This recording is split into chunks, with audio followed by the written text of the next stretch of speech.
Okay, I think it is starting to go live. All right, let me share my screen.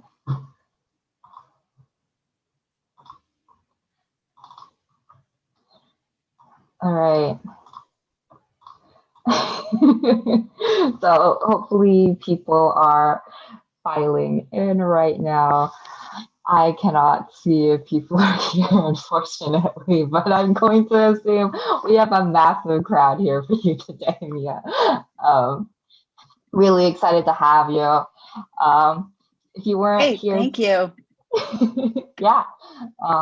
If you weren't here yesterday, my name is Angela. My pronouns are she, her, and I've been hosting this event, but luckily I also have the chance to host Mia Osaki from Diagram. She does amazing work with this as co-founder of this design studio, and they specialize with design in kind of the healthcare sphere.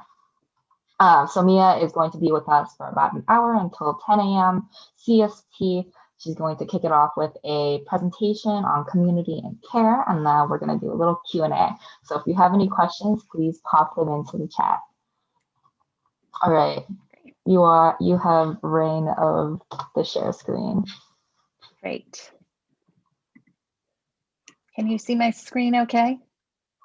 I do, yes. Great. Well, thank you so much, Angela, and the University of Illinois, and I hope the hackathon is going well.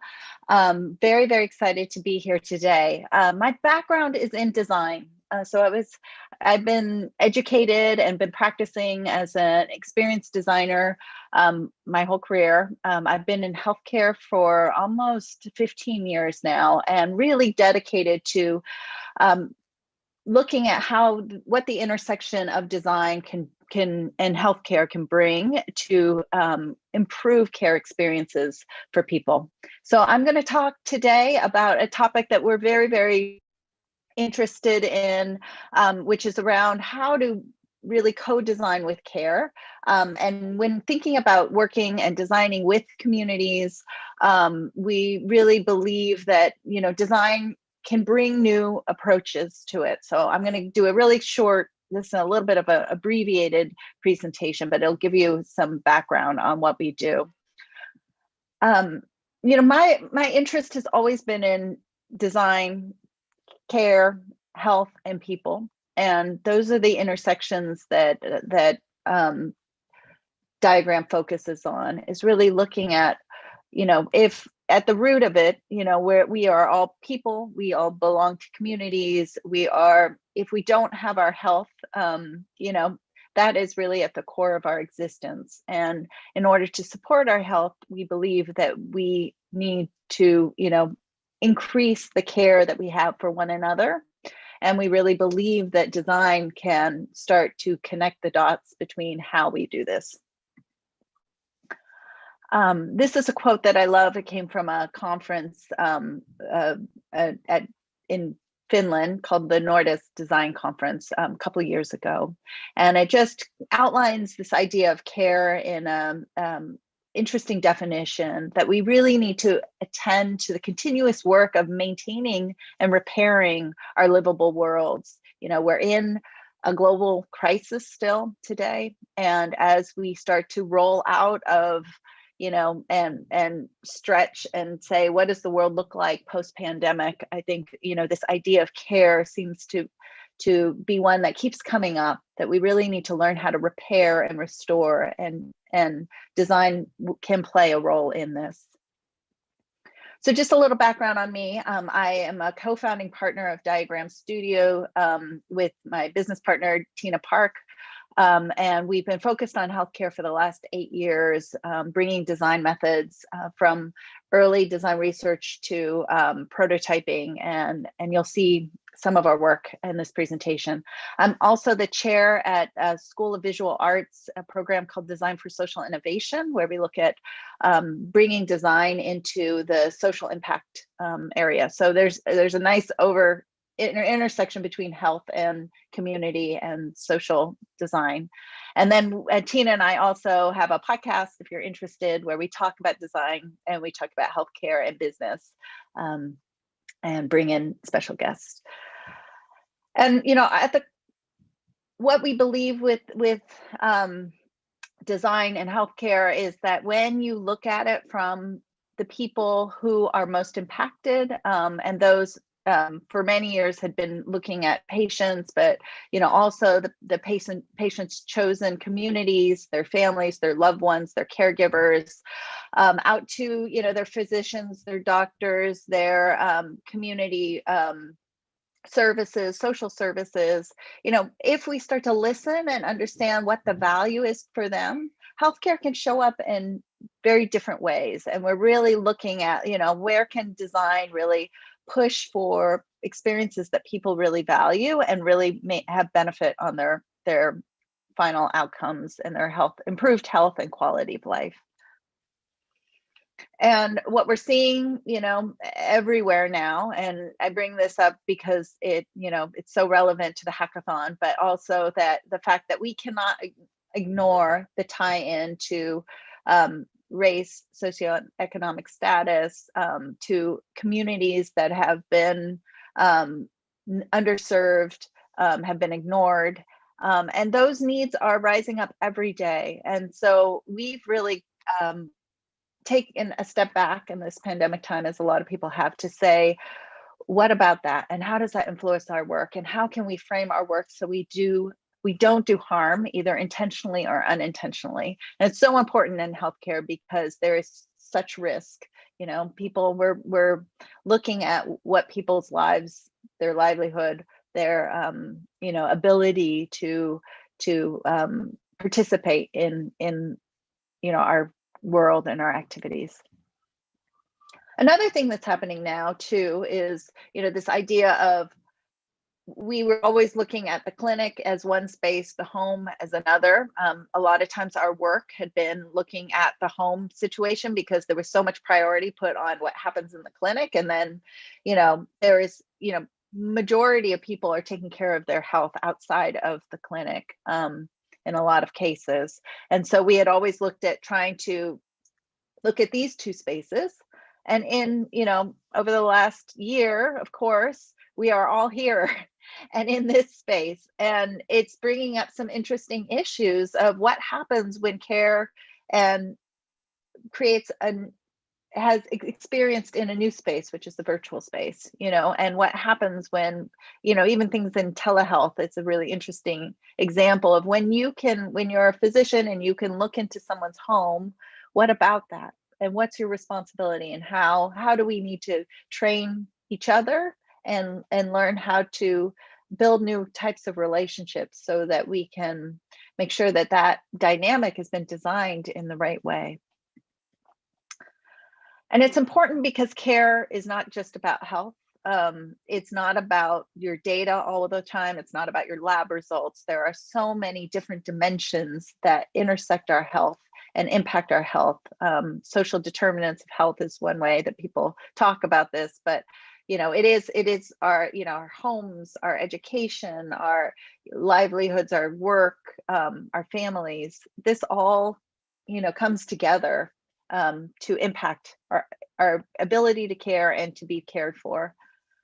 And again, care does not only happen in the clinic. People, we're always dealing with things about our health at home and in our workspaces now. And, you know, as workspace is now our home, this is all coming together in new ways.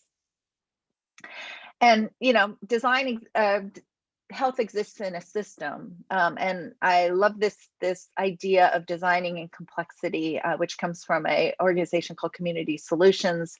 They have been reducing and eliminating homelessness throughout the United States in various communities, and they have this framing of different types of design challenges. One is a technical design challenge, which traditional design has been very orientated towards this, right? You want to make something, design something, and you figure out what it is you want to do and how to do it, and then you could repeat that over and over again. So very similar to baking a cake in this example from Community Solutions. There's another type of problem, which is more complicated problems, right? You want to build a rocket ship, you need more resources, you may need more time, you may need more expertise. But again, once you figure that out, you can replicate it and you can go through those iteration cycles to improve upon that thing. There's another space around complex problems or issues or challenges or opportunities even, where you may not be designing a thing, right? And we deal with this at Diagram a lot because relationships are not a tangible thing all the time. There's different dimensions to it. So similar to raising kids or climate change, homelessness, or healthcare, it's dynamic. It's emerging, it's evolving over time. And so for us to understand something in a single point in time may not be enough. And it actually may now create more harm than good if we're not really looking at how do we expand and really think about how to design for systems when systems are constantly changing. Systems may be broken. Systems may have conditions that if you fix something over here or you address something over here is going to happen. So there's those dynamics and those relationships and those conditions. So it's, not as simple as baking a cake. So I wanted to share some design approaches, and our thinking has been shifting, especially over the last year. And what we wanted to do is invite you to all think about how do we shift our design approaches. My background has been in human-centered design, and again, I'm starting to rethink that human-centered design really was used and most often seen when you were developing a product, right? When we're working within these systems of you need something, you figure out what the problem is, and then you design for that problem. And I think in these more complex times, problematizing and fixing may not be the best solution. So, or even a solution at all. So I'm changing some of the language within and asking us to change. And there's lots of practitioners that are coming up with new approaches, emerging approaches. And I think we need to kind of have a view on what may need to change about the way that we approach design. So we may not be creating solutions anymore. We may be creating responses. So really looking at the language here. In the space of healthcare, there's traditional healthcare research has been very focused on, more metrics-based, more surveys, getting the quantitative data, getting very objective data. And, research oftentimes look like this. You have a focus group, you're behind glass, it's a point in time, it's a moment, right? And what gets left out of that sometimes is, really the issues underneath the issues, right? And how people are feeling, the questions that they have, the dilemmas they're going through, the trade-offs they have to make. And when you only look at it as a kind of a point in time, you risk only hearing about what is happening right here. Oftentimes we don't have the right people in the room. We're not really understanding, are we really getting the perspective from those who are most impacted or have the experience, so that we can really answer some of these and respond to some of these really underlying issues with healthcare. Am I sick? What's going on with me?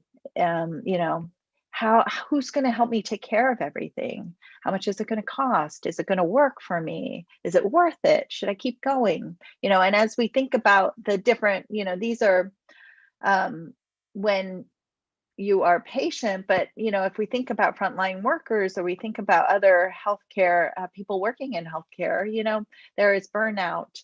There are challenges that come up, tensions that come up in your work, and we really need to start to uncover those and look at them over time. So, thinking about research done in different ways. There are practices. Co-design is a term that has been now being used more and more, rather than thinking about just straight research, but looking at what's the collaboration that we can do with people so that we get more participation and we can understand those dimensions, right? So this is an example of very different to a scale of 1 to 10, understanding how someone experiences their healthcare issue. For example, what do you hope for in the future, looking towards the horizon? What's on your road or path ahead that might get in the way or support you from a mental or physical perspective? That the metaphor of driving down a road means that in your rearview mirror there's a history. Where did you come from? What was important to you? Where Leslie Ann Noel talks about positionality and thinking about like who am I? And that all that plays into how I might consider a healthcare decision. For example, where am I at right now? My speedometer. So, and getting out of the space of the clinic, or getting out of the space of the research institute, or the focus group room, the research room, and getting into people's homes is, also will give you a different dimension for how to do this work. So talking to someone in someone's home will help people may be more comfortable. They may be able to, have their daily life around them, things that they appreciate, so that we're not always focused on the problem at hand, not always trying to fix that healthcare issue, because that may just end up being a band-aid on a real underlying issue that might be some issues that I'm having supporting my family. So how do we get to those things in our research? This is really wonderful inspiration for us. We've been working with a group called the Patient Revolution. The founder is Dr. Victor Montori, who's an endocrinologist, and they are asking for a shift in the way that healthcare is experienced. And I love this quote because we really believe in this, that it's not just about the biology, but it's also about someone's biography. So finding ways that you can get into understanding who a person is in the truest and most relationship-based way will help us connect the dots to a new type of care. And there's a component of this is really understanding that how do you design with people who have the experience. So this idea of working with people with lived experience is so key to this. This is an example of, again, another alternative research method. A lot of our work is also grounded in the stories that people tell, because the stories is where we can get into that mix of biology and biography. So this is what we call a cultural probe. It's a journey map, and we allow people to tell the story of their health in the way that they want to tell it. So we offer, these are little stickers. We use the metaphor of a sea journey, and you get to decide, how you tell your story. So there may be, what kind of boat do you want to take? Do you want to take a ginormous boat that holds a lot of people, or do you want to have a single person rowboat? And then we use, storytelling and metaphor to help someone unpack what are their goals? What do they hope for? What are their challenges? So here's some examples of somebody building their map. And where this really allows us to get to is that oftentimes we come into thinking about how to design something with a lot of assumptions. And this is allowing someone to tell their own stories to challenge their assumptions. So oftentimes, for example, we were working with some youth, and people in this situation were saying, these youth, they're just living in the present. They don't really want to think about the future. They really don't have goals for their future. And as they told their story, the youth really showed us they have lots of hopes for the future. They were really thinking about where they could go. They wanted to travel.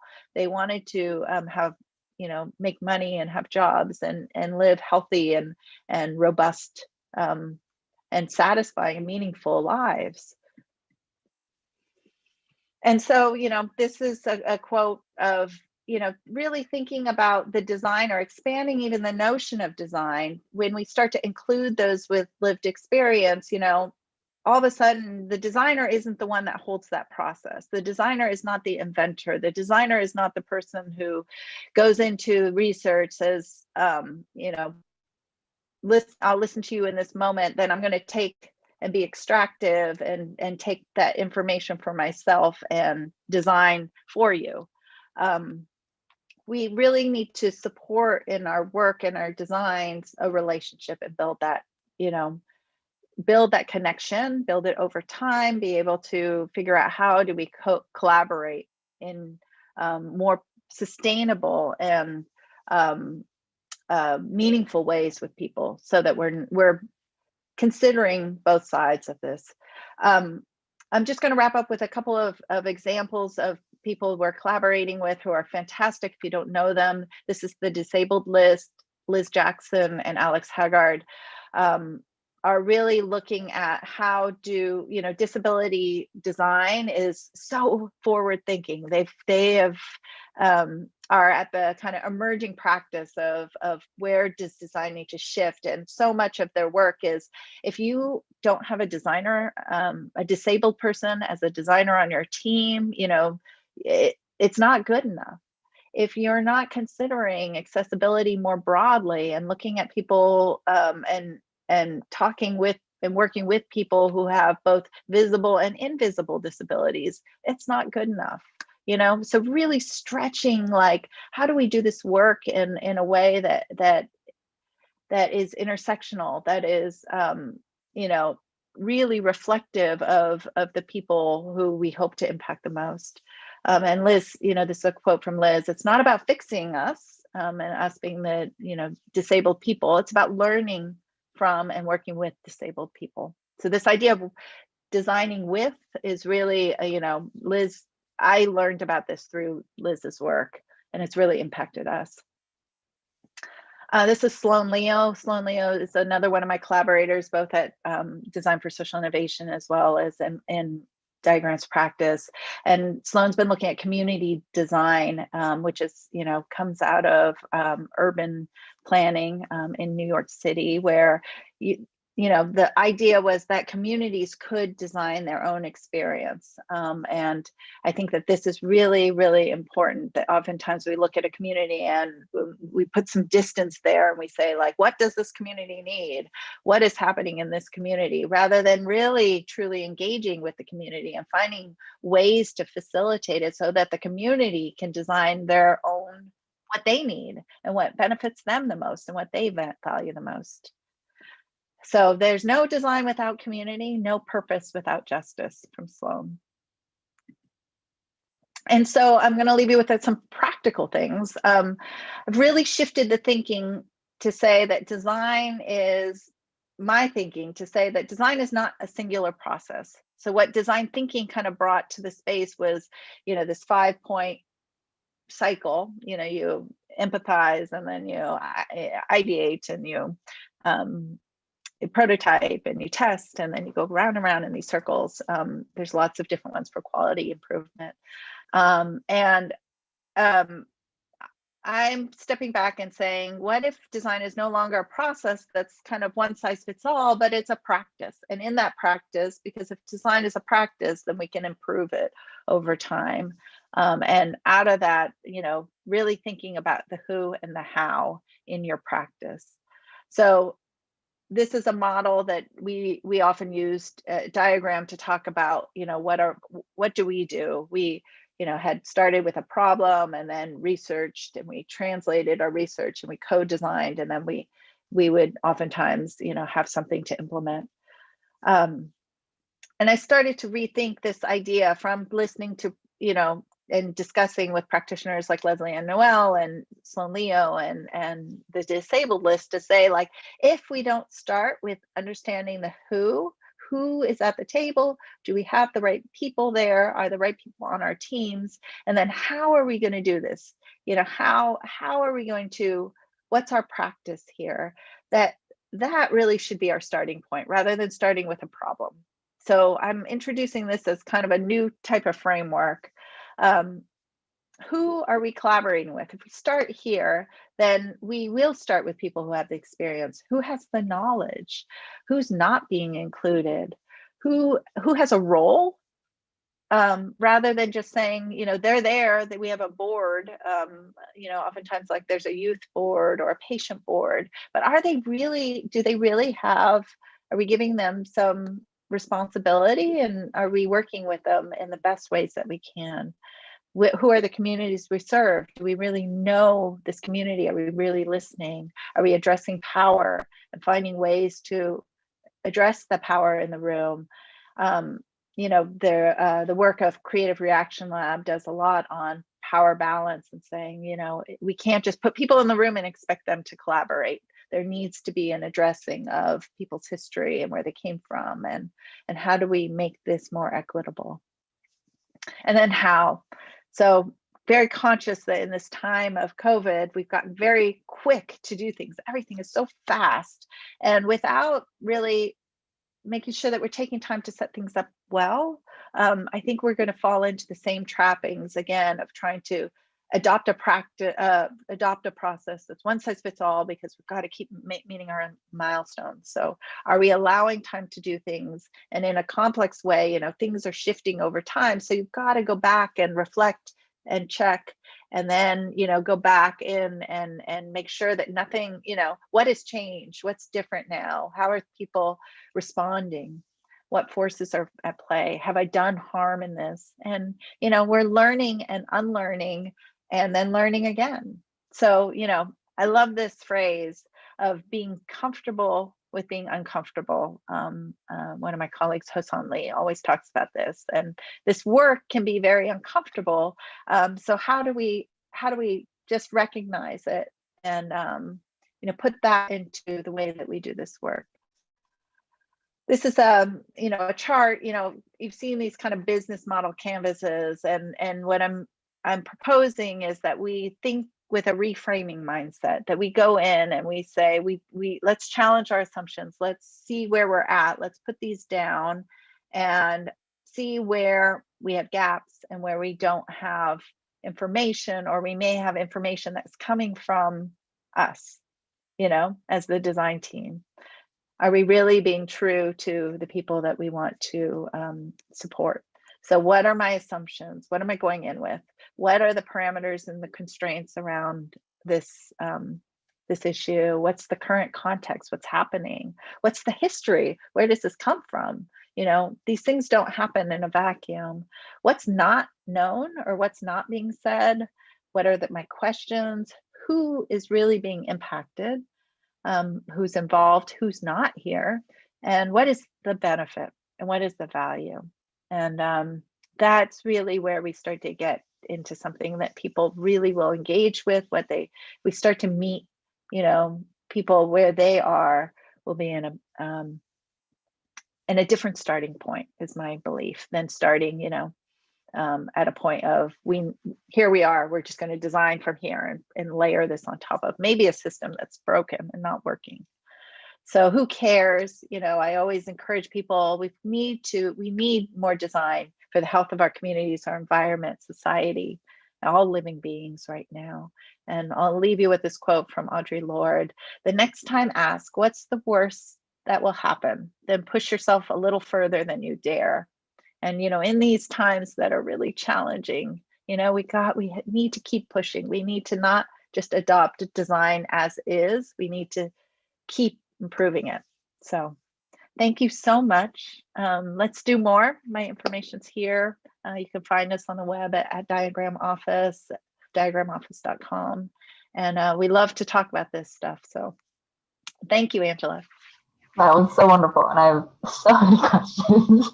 And that reframe sheet, I loved it so much. It helps because at the beginning you're always like, oh, I need to I need to reframe this. I know I'm starting at the surface level. I don't really know where I'm going, but I think using that tool to kind of make sure you're getting at the history or looking at all of the assumptions is really helpful. I do have some questions here. Yeah, of course. You mentioned specializing in social determinants of health. We talked about this before, and I'm sure this especially is relevant during the pandemic where there's so many things that are relevant to how we interact with our health and what determines if we're healthy. Can you talk a little bit about what they are and how and why they're overlooked in the current system? Yeah, I think we were working with social determinants of health before we even knew that terminology, social determinants of health, because in the early days of when we started working with design in healthcare, we had a hypothesis that there was more going on with people than just their doctor's visit.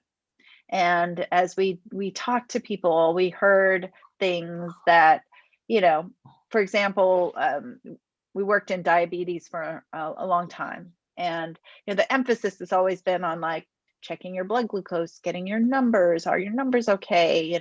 What's your A1C?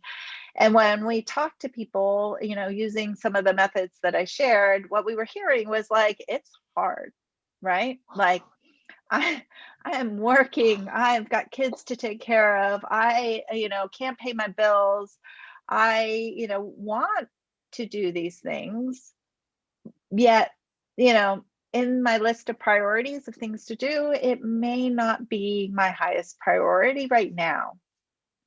And for us to jump into a situation and say, well, it's important to know your A1Cs. And the problem is that people don't, they don't care.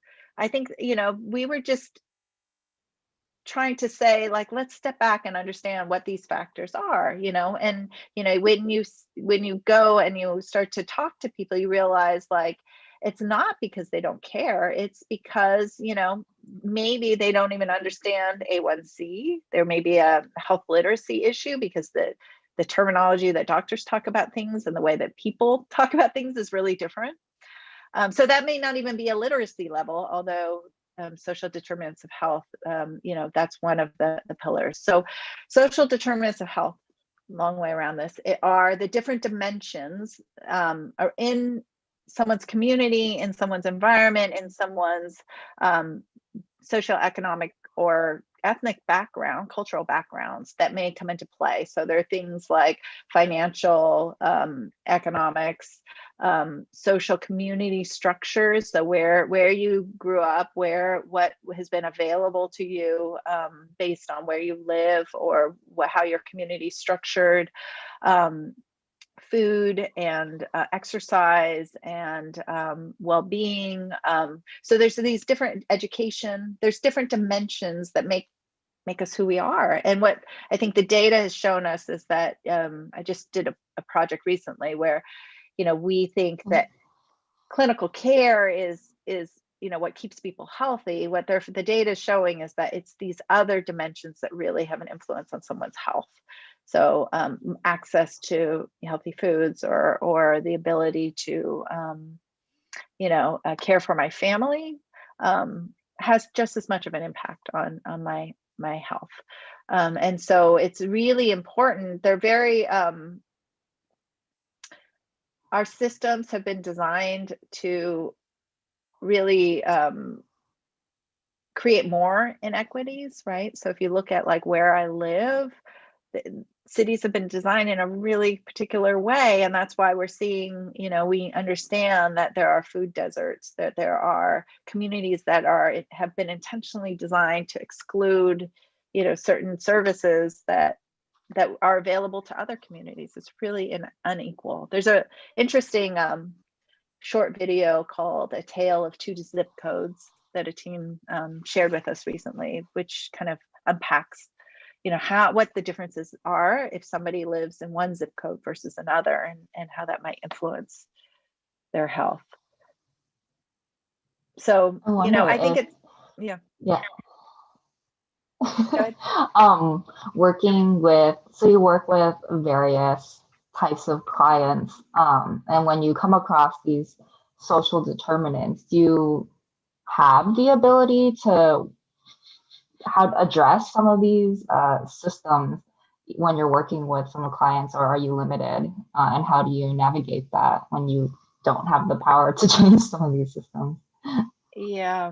I mean, I think it can be overwhelming, right? Because Yeah. again, I just talked, Leslie and Noel, I just did a presentation recently at at the school, and I was so struck because I don't know if she shared this slide, but that we always want to look at things like from a big bowl of problems, and what happens if we don't look at it from that perspective. What if we looked at it from a more positive light of what's the benefit and what are the opportunities rather than the problems? And I'm so moved by that, because I feel like when we look at everything as a problem, we get very overwhelmed. We get in the state, I mean, it's natural to just feel like, what could we possibly do? Like, it's so deep. But I'm also like a big believer in small moves, and that, we have to do whatever we can. We may not be able to, fully address all the systemic issues, but if we're conscious of them, first of all, so that's the assumptions piece. Like, what do I know about what's happening here? Like, how do I get as much context as I can? And then what's the history or background? Why is this the way it is? Like, it wouldn't be a problem if everything was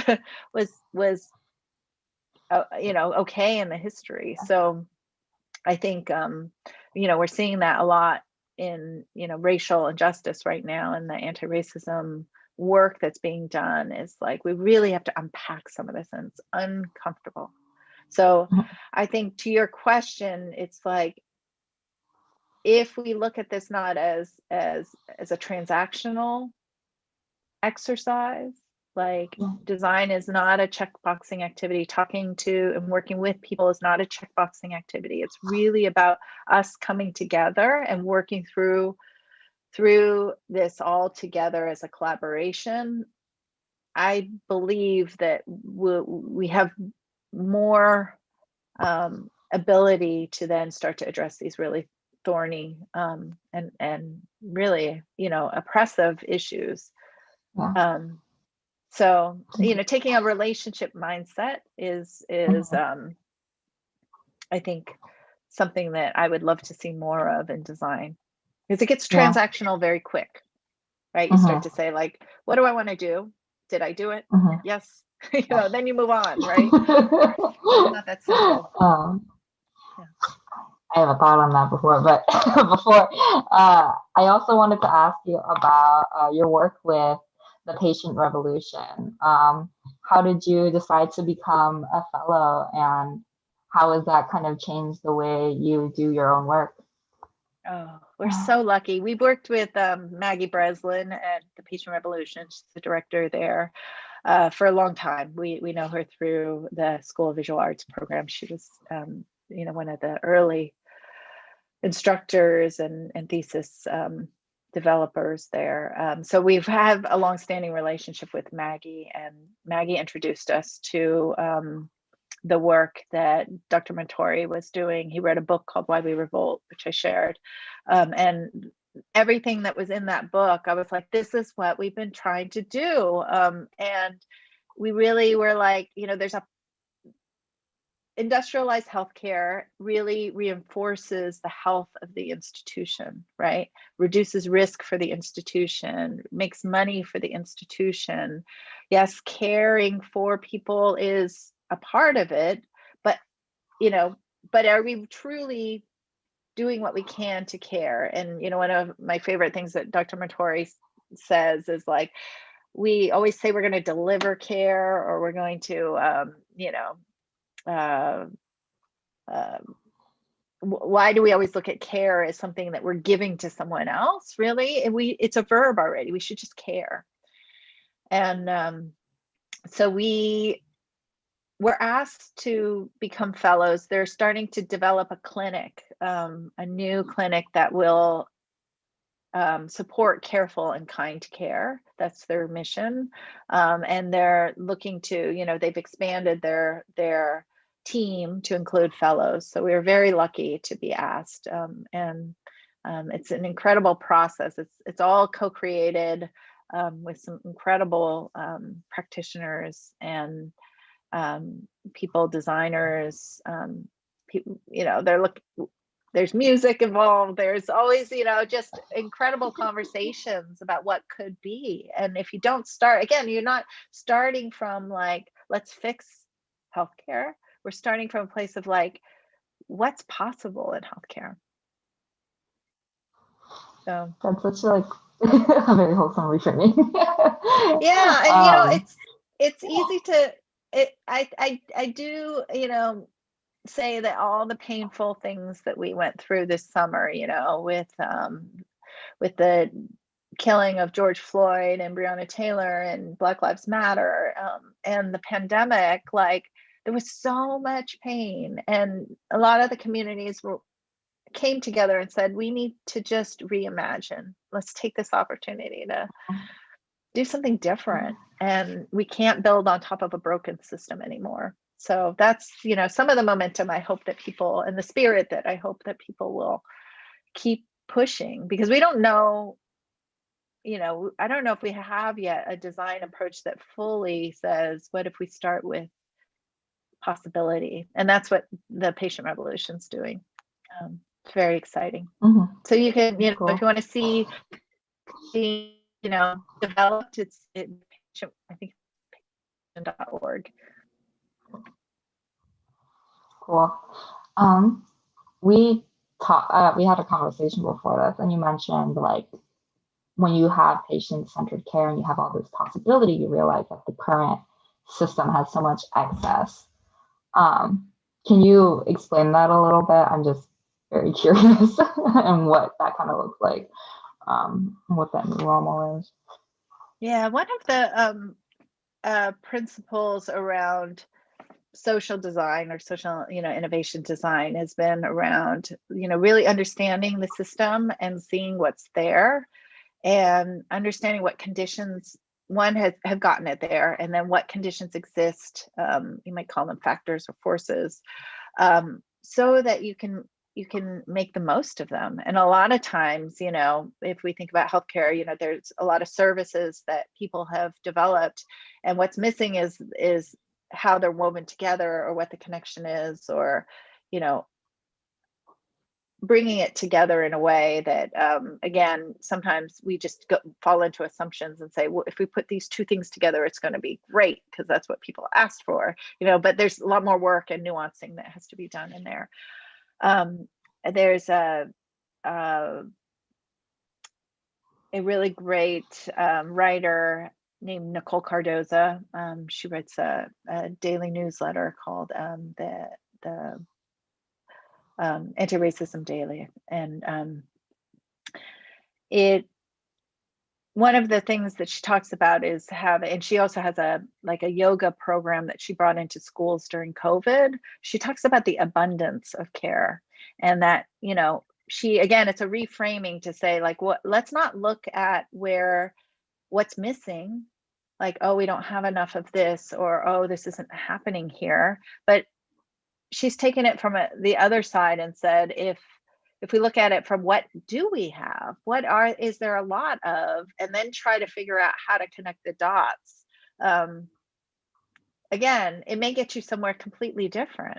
So really understanding, in that how part of the who and the how, it's like, how are we going to, how do we know what's here? And then how do we then figure out, is this a good resource? Is that a useful resource? Is it a resource that people want to take advantage of and they can't? And then figuring out from there where to go. Yeah, it's interesting, right? So I love these like kind of twists. It is like a brainstorming method, right? To look at like if you think about what's happening now, if you think about it as the opposite. If you let yourself like turn it around 180 degrees, like what's on the other side of that, and then use that as your brainstorming point. I like that technique too. That's a really tangible one. So as you go into your brainstorms, you know, you might be saying like, here's what's going on. And then if you just flip it, and even being a little absurd or silly or really pushing it far and saying like, again, what's the possibility? What if we design from that place instead for a little while? I think it'd be interesting. Cool. We tend to limit, so you know. Yeah, definitely. It's a hard habit to break out of. Yeah. Something I think kind of in this work, and you mentioned earlier, was language. And you saying reframing language and changing the way we talk about things. So your example is responsive. Is there more to that? How deep does it go, basically?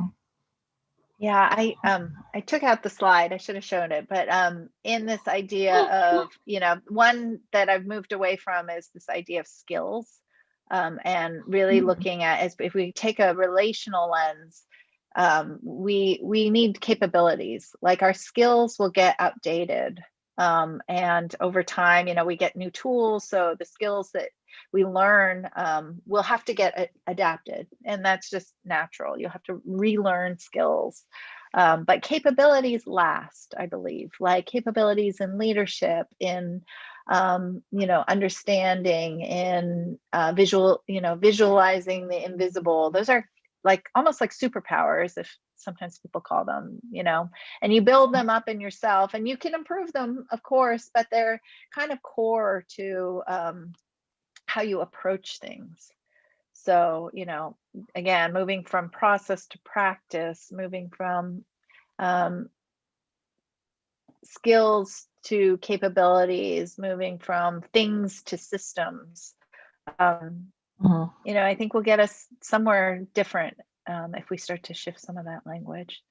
One of the ones that I mentioned too is like, rather than, I work with a communication designer named Corwin Green, and Corwin talks about things not as solutions, because a solution implies that you fix, you know, you've come up with something and it's all baked and one and done. And he talks about response, because in a response, it's a dialogue, it's a conversation. You're always leaving kind of opportunity to question it, to take it somewhere new. And I like that a lot. So I'm trying to, it's hard. It's, again, like you said, like it's so baked in for me to say solution. So you probably in my presentation see me tripping up on it, but I like this idea of response. Yeah. And a response. Yeah, when you use the. Yeah. You know, a response, I was going to say a response allows us not to be reactive, right? A response allows us to listen. It asks us to listen and then think about it, and then before we jump in, rather than just like, I feel like fixing mindsets are really about reacting, like there's something happening here. And there's definitely situations where I think we really need to fix some things. You know, I think acute care is probably one of those, like you have an issue, you don't want to wait and try to, you know, so there's definitely, I'm not saying don't do that. I'm just saying like, let's think about what's appropriate for what we're trying to do. Yeah, definitely. Shifting gears a little bit, in healthcare especially, there tends to be a gap of trust between the patients, people receiving care, especially if they've been hurt by the system before, and they've been systemically mistreated by the healthcare system. Is your kind of goal in the work you do kind of to close the gap of trust, or repair that, or navigate that? Yeah, it's probably, you know, one of those like step throughs, because, you know, you can't just like say like, okay, we're going to build trust and then build trust. There's like, I think several stages, like the stages of grief or whatever, that I think we need to pull back and really look at what's happening before we can ultimately, I think we want to restore the trust in the healthcare system, but we can't do that in the current state of the system, right? The system has a lot of things baked into it that I think are hard to ignore. So that's, again, like the work of the patient revolutions to kind of strip some of that back so that we can really get down to the nitty gritty. I do think that storytelling is really powerful. And if we can learn how to listen to those stories, I think we can learn a lot. It's so transformative to be able to allow someone, like, I was showing you in some of the research we've done, to allow somebody to tell their story, to know that somebody's listening to their story truly, and then, you're coming to the response to it together. Like, that's really an incredible path. And so if that is, healthcare is very metrics driven, right? So you need to prove that things work. But I'm really curious into seeing what that looks like to introduce these things. And at Diagram, we've been really at the stage of, like, even getting people to tell their story is difficult, and making sure that we have the right people telling their stories, and that we're gathering those stories in a way that doesn't cause harm. So there's a lot of incredible work right now on trauma-informed research, trauma-informed care, because as researchers, it's our responsibility to make sure things are set up well, that we have the right people in the research, so that if people want to talk about things that are difficult to talk about, that we're researchers, we're not designers, we're not therapists or psychologists, or so really, or social workers. So there's care that needs to be put into even the way that you design the way that you're going to do your work. So I encourage people to also be reflective on what you say you're going to do and how you do it. Even something as simple as paying people for their time, right? Like, if you're going to ask people to join you and participate, figuring out, like, that time's valuable. And how do we build that more into our practice? So Right. We're wrapping up, but I do want to ask about kind of hierarchy and power, I think, comes into a lot of these conversations. How do you kind of overcome those power dynamics in the process, but then reduce hierarchy in the long term? Yeah. And help. I mean, there is a lot of hierarchy baked in, and for physicians carry a lot of power, a lot of weight, for good reason. Sometimes they're saving people's lives. They're, working on the fly. Nurses too, frontline workers, and I won't say that we have figured it out. And I think it's an ongoing process. I think, some of these practitioners, like this Disabled List and Flock Studio and Creative Reaction Lab and the Design Justice Network, are doing a really good job at asking us to, these emerging practices, to say, we could do this differently. We should do it differently. And so there's some interesting methods that are out there to help you address power in the room. Part of it is, acknowledging it even can be difficult. And I would say, I can't tell you how many meetings I've been in where I'm the only, it's a healthcare effort and I'm the only woman in the room, or I'm the only non-Caucasian person in the room, the only person of color in the room. So it's real and it's felt, and we just need to, again, in the who part, we have to start to expand and address it, because that'll help us get to that power side. So if we start to, when appropriate, include patients and their, you know, their support network that they want there, that'll shift the power. We have to, again, set those up in the right way. But, you know, it's an ongoing, we have a lot of steps to take in it.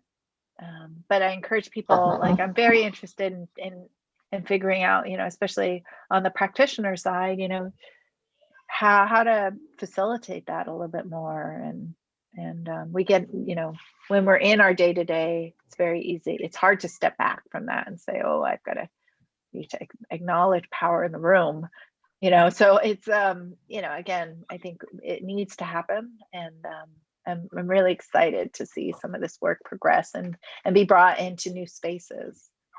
So what was used for social justice, right? What happens when we bring those practices into healthcare? Cool. Yeah. I'm going to wrap it up there. Thank you so much, Mia, for coming. That was wonderful. I love learning about the healthcare space because my mom's a physical therapist, and I've just been around doctors' offices my entire life. And there's so many different dynamics, people not liking other people in different areas. Yeah. I mean, everyone, I'll leave you with this just thought that everyone experiences. And this is one of those things that everybody has a story to tell about it. So, you know, that's also important, is honoring that. So. Yeah. All right. I'm going to leave you there again. Okay. Thank you so much for coming. Thank you. Good luck on your hackathon. I'm very excited to see what happens. Thank you. All right. Thank you for having me. Okay. Bye-bye. Okay. Let's see. Hello, everybody. It's me again. I'm waiting for, let's see, let me let in Raji. And as we wait a little bit for Dr. Leslie and Noel to come in, just gonna put up a title card. Unfortunately, apparently the elevator music I was playing yesterday made the copyright flag go up on YouTube. So we're just gonna chill. Get up, get a drink of water. I think I definitely need a drink of water. Eat breakfast if you haven't already. We have probably 3-5 minutes. So we're just gonna leave you here.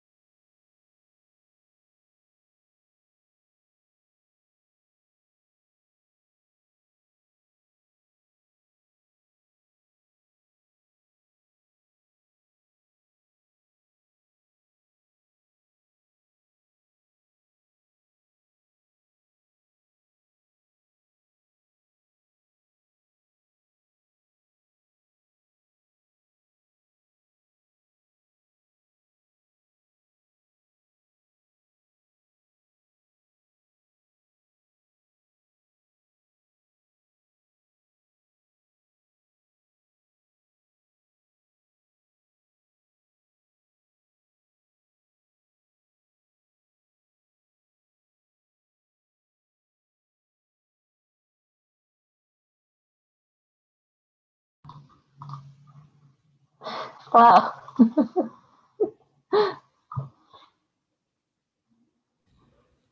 All right.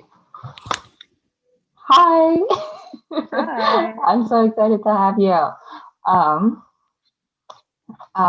So as you guys might know, this is Dr. Noel, and Raji is here to kind of facilitate this conversation. So I'm just gonna melt into the background and let you guys talk. Go back to the screen. Raji, do you want to go?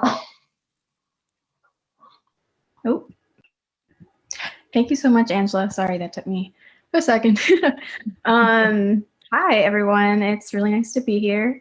My name is Raji, and my pronouns are she and her. And I'm a junior at the University of Illinois. And so for this talk, we're really, really excited to have Dr. Leslie Ann Knoll here with us. And we'll be talking a little bit about what it means to rethink how we engage with design challenges for 30 minutes. So feel free to drop any questions in the chat and we'll try our best to cover them. But yeah, thank you so much for being here, Dr. Knoll. Thank you. Thank you for the invitation. I mean, I love DFA and yeah, I was just excited to come. Yeah, it's really exciting to have you. So, I mean, I guess we can just get started. I would love to hear a little bit more about your background. And so if you could give like a short introduction, that would be fantastic. Okay. All right, so I'm from Trinidad and Tobago in the Caribbean. I have to say that up front because people might be wondering, okay, where's this accent from? So yeah, I'm from the Caribbean, and the other place that I identify with a lot, you know, people who know me hear me talk about Brazil quite a bit. I did undergrad in industrial design in Brazil, so I lived in Brazil for 6 years, and so you know, the Caribbean and South America are two major places of influence on me and my work. I moved to the US in 2015 to do a PhD in design at North Carolina State University. So I guess Raleigh is another place of significance for me. And during my PhD, I learned about this thing called emancipatory research, and it just kind of put on a light bulb in my head. I'm like, oh, okay, yes, this is actually the way that I have been trying to do work. The work that I do is very community focused. Even though a lot of the work that I do is education, you know, I'm doing community engaged design in the classroom. Our projects are set up for students to work with communities and respond to community needs. And then I'm working with a public health researcher. And so we're also doing community engaged research with the public around their health experiences. And I work with a city as well. So that also involves community engaged research where we're coaching a city to be responsive to problems that their citizens have identified. Wow, that's really cool. And so I know you touched a little bit about like emancipatory philosophy. I know we have a lot of like younger people in the audience that might not be super familiar with these terms. So if you could talk about, you know, what is liberatory design and what exactly is emancipatory philosophy, that would be wonderful. Okay, so the two terms are like very, very related. I have a few notes, so let me see if I can get my notes to help me, and I'm gonna take some water. Of course. So liberatory is an adjective, right? And it is about tending or serving to liberate. I think the more significant thing for us is to critique and challenge oppressive social conditions and to envision work towards a more just society. Okay, so we are through this liberation seeking to make life better and fairer for people. And then the emancipatory element is similar. You know, it's to free from restraint, control, or power of another being, to free from bondage, and to free from controlling influences. And so emancipatory knowledge helps us to understand how social relationships are distorted and manipulated by relations of power and privilege. So in the emancipatory work that I do, we always analyze power relationships, our own identities in the work. And then some of what we're trying to do is we are trying to create emancipation and social justice. We're trying to correct power imbalances in research. So we're trying to shift power from maybe the privileged researcher to the community member that is actually involved in the research. So if we're doing this work in an emancipatory way, we're actually going to give up a lot of our control and power and be much more responsive to the needs of the people involved, in the people who are most affected by the problem that we're focusing on. So the two terms are very similar. You know, so I can't think of, okay, what's the difference between one and the other. I connect the word liberatory very much to Paulo Freire, who was a Brazilian educator, and actually also to bell hooks. And then in my mind, emancipation is emancipatory work is linked to the end of slavery. You know, we actually have a holiday in the Caribbean called Emancipation Day. And so in my own mind, I think emancipatory work is about people freeing themselves. So it's actually, the research is actually supposed to be done by the people who are most affected. And so it's like they are freeing themselves from whatever social oppression they're facing. So I don't know if that helps people a little bit more, but and we could talk about it more if you think that people need more clarification as well. Yeah, I think that's a really great explanation. I really liked how you were talking about sort of like shifting the power, because I think that dynamic is really kind of, it plays a lot into the design that's being done. And so then how would you put this knowledge into practice and consciously participate in this sort of philosophy? All right. So I'll talk about how I do it. And then I'll talk about, you know, there are actually like a lot of tools to help people think about how to do it, right? So, you know, the first question I ask when I'm setting up a research project is, okay, so who has power, in quotes, in this project, and how am I consciously shifting the power? You know, if I'm going to call this research, you know, empowering is a word that we all like to use, right? So if I'm going to say that this research is empowering people, and I live in New Orleans, if I'm going to say people in New Orleans are going to be more empowered by this research, I have to start to challenge myself and say, okay, so where did a power shift actually happen, right? How did the community benefit from this project? I have to know that I'm going to let go of my own control in the way that I do this work. For example, let me see if I could make some of this concrete. Okay, yeah, last semester, some people in New Orleans reached out to me and said, well, actually, this is what we want your class to be about, right? And that then becomes like an example of how this work maybe becomes more emancipatory, because it is responding. So the class was responsive to an invitation to collaborate with people rather than us kind of being these wild anthropologists looking for a problem in society to fix, right? Some people reached out to us and said, hey, this is a problem in our, or not even a problem, this is an issue in our community.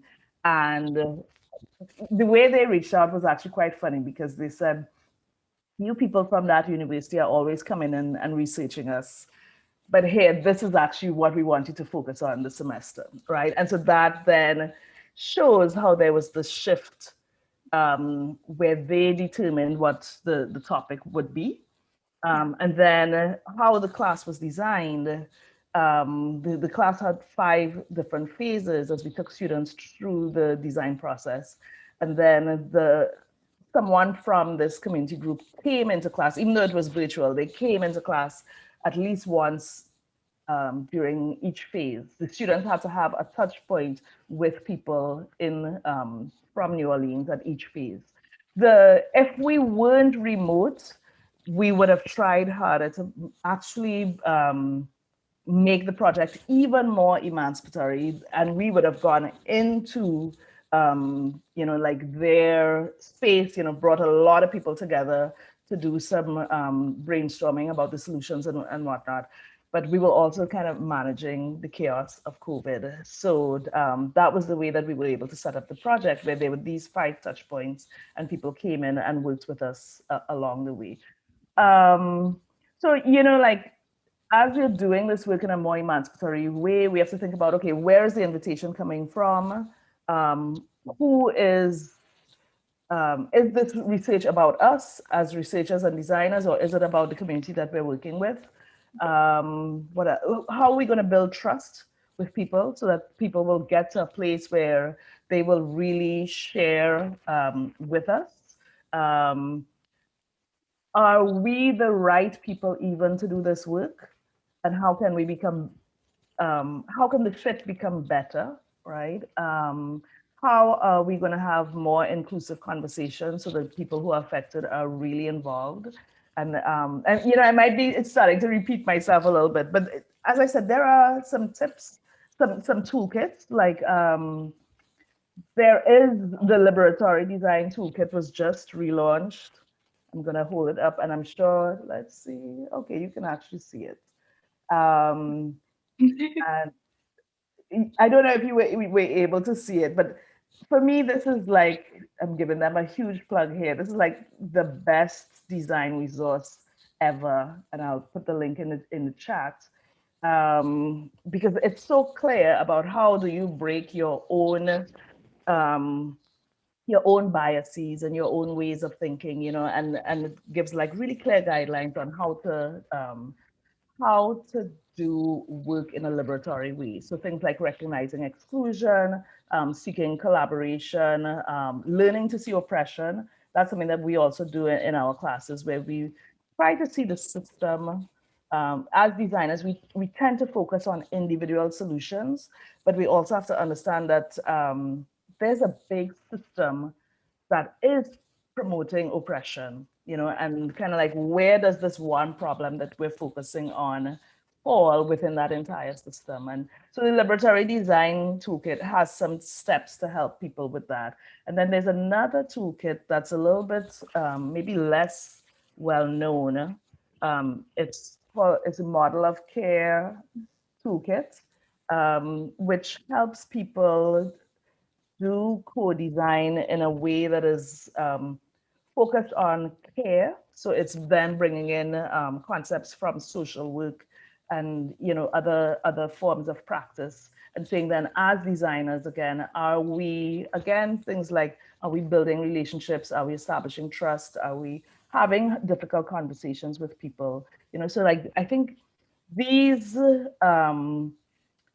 toolkits, and I guess the last one I'll refer to is the Creative Reaction Labs Equity-Centered Field Guide. You know, these toolkits, I mean, designers like things, and I mean, these toolkits, and all of them are available actually as PDFs as well. And, you know, you don't have to buy the toolkits, but they all help us operationalize this community focused work that we should be doing. You know, as designers, a lot of us are trained to do work that wins prizes, and community engaged work is not about that, because it's not about us. It's about the people that we're working with.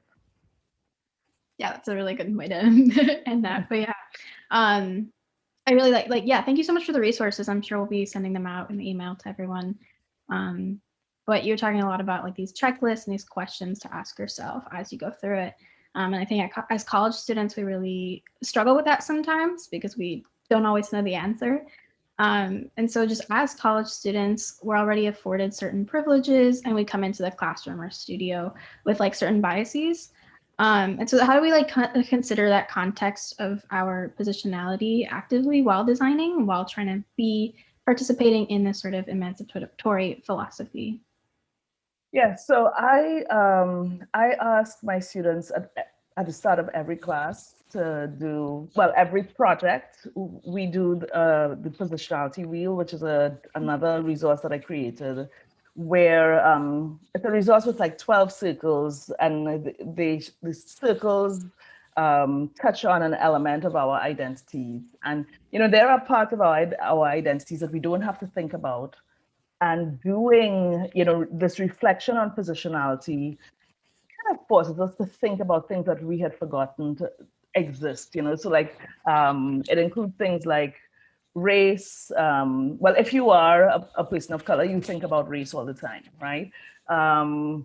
It includes gender.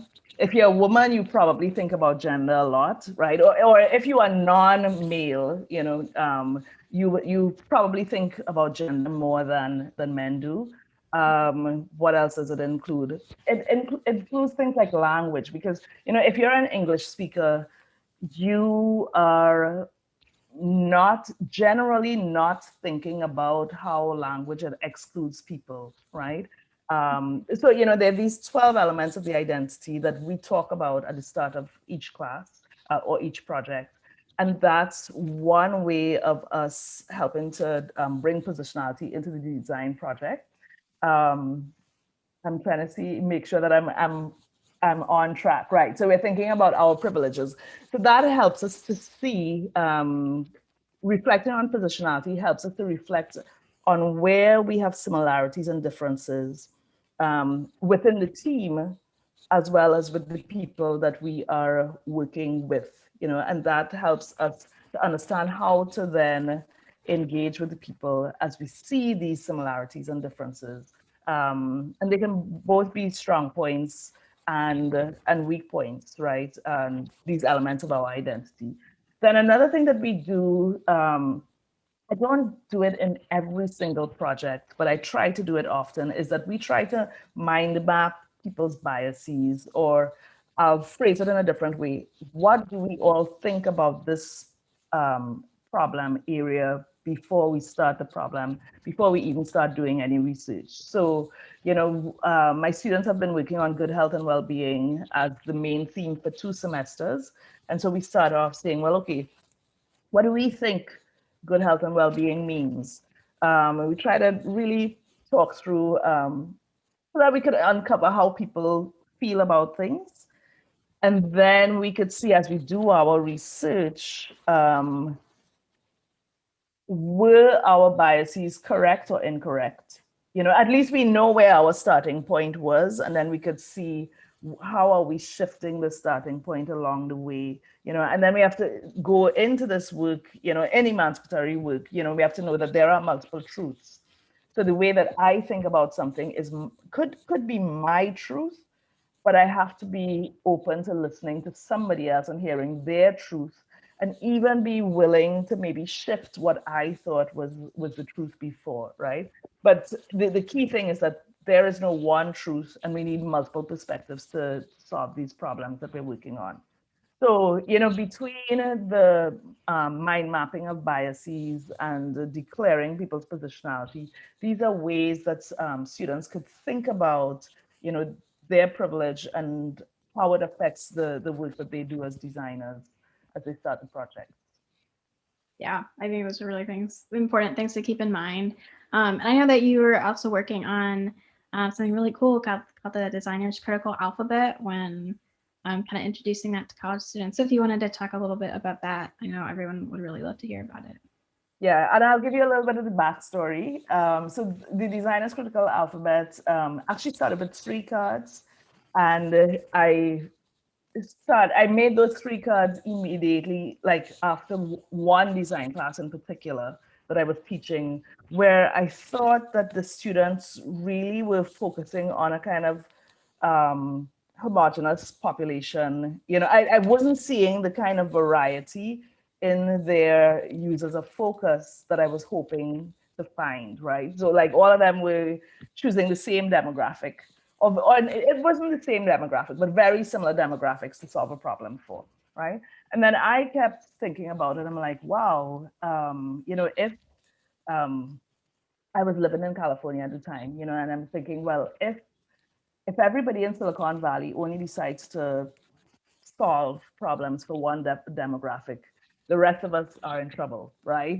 Because they're not then going to be focusing on solving something for you or for me, or if they're focusing on, and I'll give a stereotype, if they're focusing on a tech bro who is, I don't know, 27 and works in tech, makes a lot of money, if that's the person that everybody is focusing on, then what about the rest of us, right? And so I went home after thinking about that in the class. I didn't do anything in the class when the students presented who they wanted to solve their problems for. But I went home afterwards and I thought, well, okay, how can I get them to shift very quickly, very radically. So I created this, and I've been interested in like gamifying design for a little while. The Designer's Critical Alphabet did not end up being a game, really.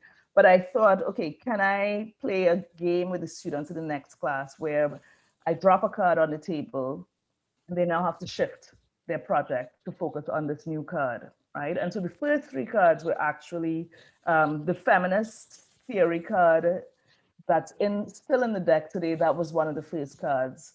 The critical race theory card was also one of the first cards. And then there's one that I didn't put into the deck that exists today called Through the Eyes of a Child. So that meant that the students now, they had all three cards on the table and they had to pull one. And now they had to change their product or their solution then through a lens of either race, gender, or age, right? And the age now that they had to focus on was a child.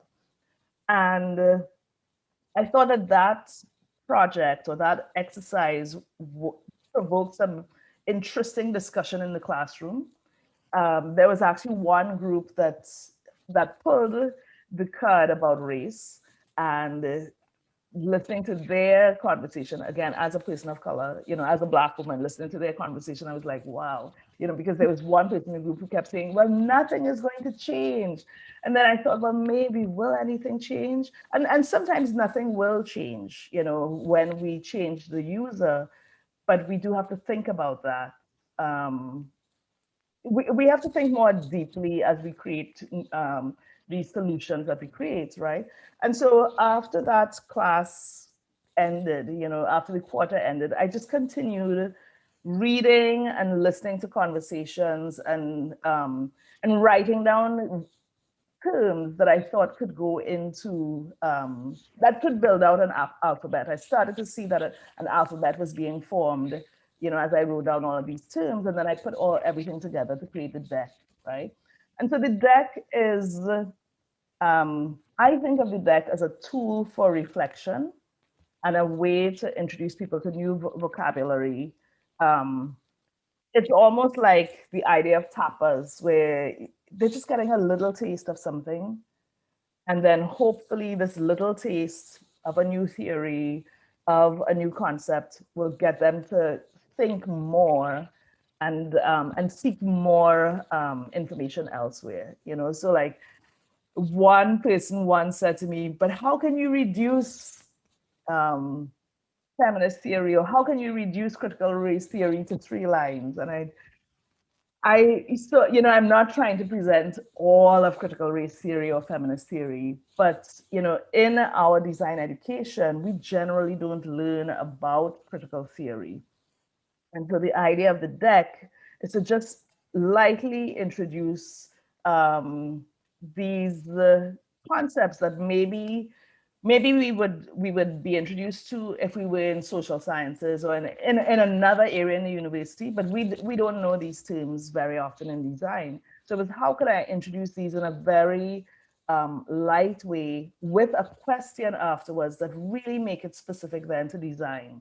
So a designer, now I'm going to pick up a card from my book. Let me see, what do I have here? So I pick up justice, and I don't have my reading glasses on. So the question at the bottom, so it explains what justice is: social justice, racial justice, climate justice. And the question at the bottom, how can you use your design concept to advance an agenda of justice? Which a designer might not have been thinking of before, but, I've heard designers say, I'm a designer, why do I have to think about race?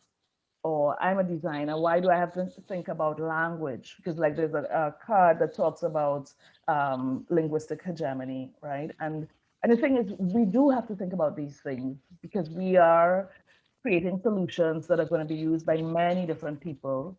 And so we have to think about where is there some form of exclusion in the solutions that we're creating? And then as designers, we can design that exclusion out. I mean, we may not always be successful, but we can be constantly trying to eliminate these barriers to usage and eliminate the ways that our products exclude people. So I must have gone off topic, but that's where the alphabet started, you know, and it's gone viral, you know.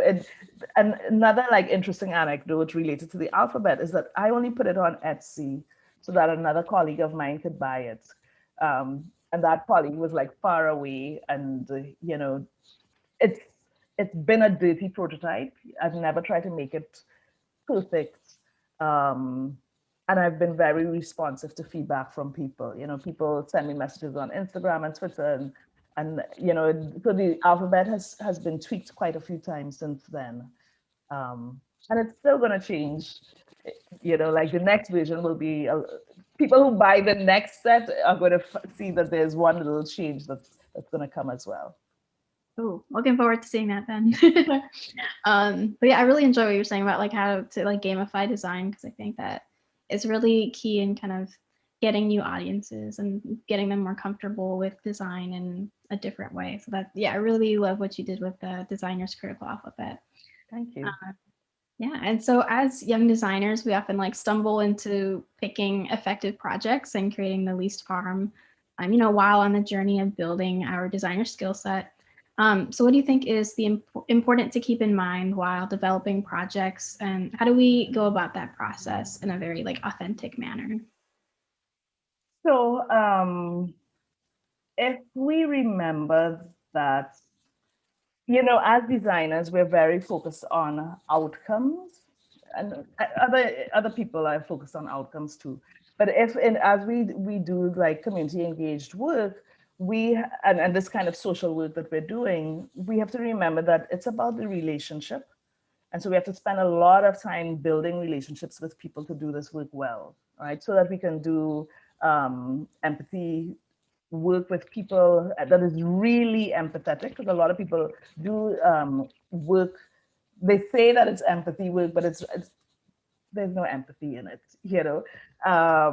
So, you know, we have to understand our relationships as well with the people that we're working with. Are we insiders in the community or outsiders?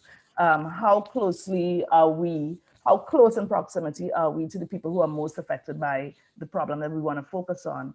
If we're pretty far away, we have to figure out how do we get closer, or we have to ask, okay, why are we even doing this work? You know, because sometimes it's not work for us to do, and we have to let somebody else do it. So, you know, I'd say if we can reflect on our relationship between ourselves and the people we're working with and the design problem, that's one way of making better choices in this design work that we're doing.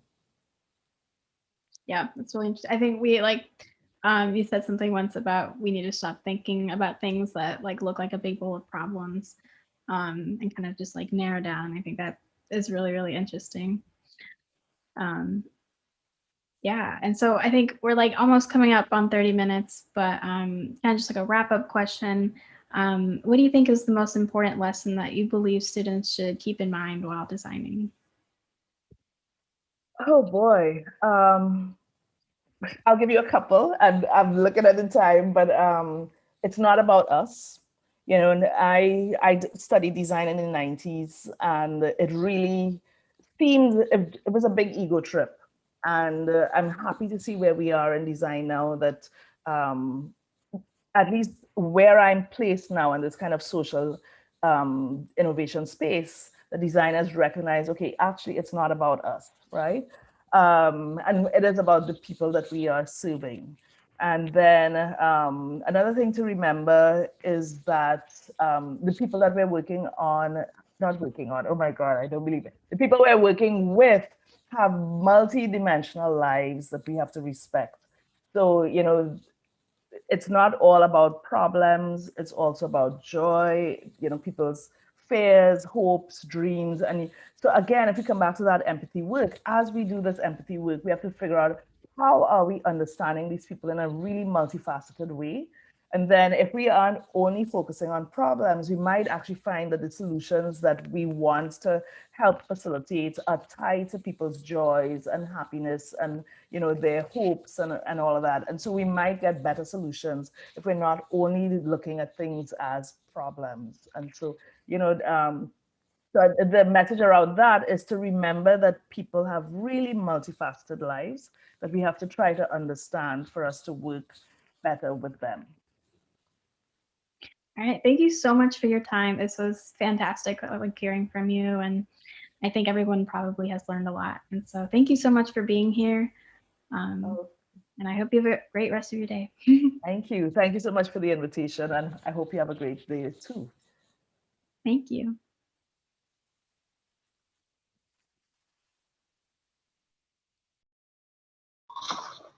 Amazing. That was so wonderful. I loved hearing the backstory on the alphabet and just kind of how she was able to bring it into the classroom coming from the Bay Area. I do know that people come, we're both from the Bay Area, people get short-sighted. Absolutely. Yes, I think we both have a lot of experience with it. But yeah, Raji, you're free to go. Anybody else who's still hanging out with me here, feel free to pop into our discussion if you just want to chat even with me about starting your design journey, about applying it into your life, applying it into some of your work. I'm a student, so I'm not intimidating, hopefully. But I'm really excited to discuss this more with really cool people and learn from really cool people. I think that's been kind of my personal journey throughout college, but also during the pandemic. And yeah, so we have the discussion coming up. Again, you can also just come hang out. If you have any questions about the scholarships, please feel free to pop in. A lot of these talks blend into all of the questions in the scholarships really well. They're catered to the topics that we were discussing today. So hopefully they shouldn't be too hard. They're max like 500 or 300 words, pretty short. So yeah. And then in the afternoon, we do have Aditi. She is a super cool ecologist, alum from both DFA and from this university. I'm super excited to have her. She's also a good friend. She's going to be talking about One Health, so health in terms of the physical health of people going through the pandemic, but also how environmental racism plays into all of that and how all these social determinants of how kind of work with each other. And she has some really cool case studies to go through with you guys if you're deciding to stay for the workshop. But yeah, thank you so much. And I will hopefully see you later. If not, I hope you had a good weekend listening to some of these talks. I will be sending out a link to the recordings in an email if you're registered for the event. It'll probably be on our